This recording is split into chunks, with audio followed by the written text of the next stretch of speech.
We've seen many worlds and possibilities, but I always find myself looking back to the beginning, to a certain world where a young Jedi-to-be rescues a farm boy from Tusken Raiders, a world where Rey Palpatine unleashed an unspeakable evil, and Ben Solo, who saved it all.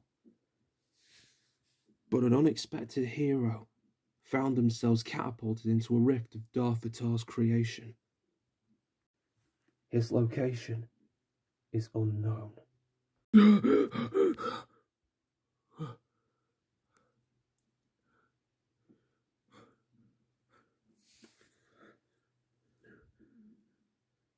Snap Wexley of the Resistance was missing in action in a different world. Wexley awoke to see his ship and droid destroyed. He was lost, alone, and left with no option but to walk and find signs of life. The world he'd landed in was of an unknown origin, all outside the flow of space-time. Anything and everything can happen, including zombie-like B-1 battle droids coming from the sand below him. But Wexley wouldn't be alone forever. Coming in with a baseball bat, a duo of blasters, and cornetto grenades was Gary King, the man who travelled the Golden Mile, and who would bring Wexley to his safe house.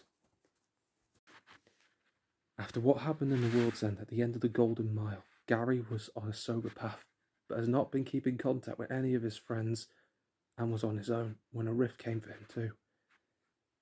With them both far from home, and after hearing Gary's tales, Wexley joins with Gary to find their way home. But the two were instantly captured by Purple Knights and were forced to fight in an arena hosted by Princess Clara. Clara was believed to be dead when her drawn-together universe was erased from all realities. But she survived, and has torches for arms too. She was in no mood for mercy for anyone who disrupts her kingdom, and sends her champions to execute Gary and Snap, the Cheetah and Venom. The two boys ran away, and they had a big fight over Gary's lying, that he was some sort of hero, and Snap asked where his friends were. Gary stated that it was his fault. He wanted to feel alive again, but it costed him everything, even his world. He was scared that no one would talk to him. He was alone, and he lied again. But Snap said that if there is a way home, as long as one person is waiting for him, there's always time to make things right. As he then uses Cheetah and Venom's collars against them, with Gary knocking both of them out.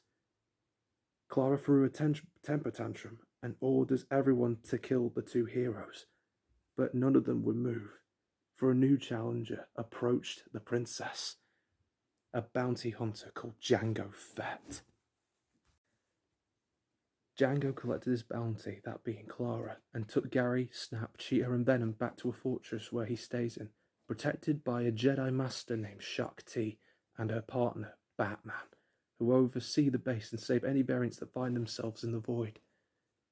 They also revealed that 3 members of Snap's group died in their worlds. Jango Fett, beheaded by Mace Windu on Geonosis. Cheetah, electrocuted fighting Wonder Woman in the 1980s. And as for Venom and Eddie Brock, both blew up by a pumpkin bomb thrown by Spider-Man after Venom killed his best friend. Snap asks if there is a way out of this world, but Batman reveals the chances of leaving are slim, as this world was created following the Kang Dynasty's banishment to the Void. But Kang's Tower still remains. If they could send an SOS, maybe they'll get to a place where everyone can come home. The information was given to them by Mundungus Fletcher after he tried to con them out. The task of getting to Kang's Tower was easy. The problem with it is the one who was in charge of it, Cassandra Nova, who merged with Ultron to make the tower her personal fortress. However, once a master codebreaker key is installed into the mainframe, Cassandra will be locked out from Ultron's powers. Snap, Gary, Jango, Cheetah, Venom, Shakti, and Batman begin their mission. May luck be on their side. They arrived at the tower, but they were immediately attacked by Ultron Nova's tentacles of metal. But Django created an opening to get them inside. Once in, Snap, Gary, Batman, Shakti, Cheetah, Venom, and Django make their way into the mainframe to install the key. But Ultron Nova sent their Iron X-Men to stop him from going any further. With everyone's help, Snap and Gary make it to the mainframe, but were stopped by Nova's mind games. They tried to attack the two with their darkest thoughts, but Snap continued onward even though he was getting bloodied and battered. Snap would be the spark that would light the fire in Gary King, which would lead to Cassandra Nova being shut down and keeping Ultron awake. But he absorbed Nova to keep her powers thanks to his adaptoid genetics, and as every hero captured in his being. Ultron was sent to this realm as banishment for his parasitic tendencies. AIM failed to perfect his potential and was left alone. Until he found Cassandra Nova, he cured her of her sickness in exchange for her body and nutrients. And once the heroes were dead, he would send that signal to every variant of him, and together they would conquer the multiverse as the Ultron dynasty. But it came to an end by Gary King. Even with his brain being fried, one regular cornetto can make a big difference by sending the SOS.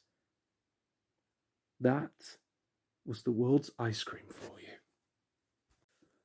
Full of rage, Ultron attacked, but with his regeneration, he couldn't be taken down. But while frying Batman's brain, Ultron had made a grave mistake and unleashed a demon that Shakti had tried to repress. The Batman who laughs, who wildly attacks Ultron. Ultron would sooner eliminate all in his way before he was destroyed and set the tower to self-destruct. Everyone left, but Batman stayed behind.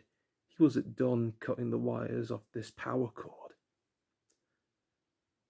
Ultron left Batman bleeding, but Batman says that the best kind of punchline are the ones you don't see coming, as he installs a laughing virus into Ultron, causing him to crash and laugh. Batman saw that the SOS was sent and help was on the way.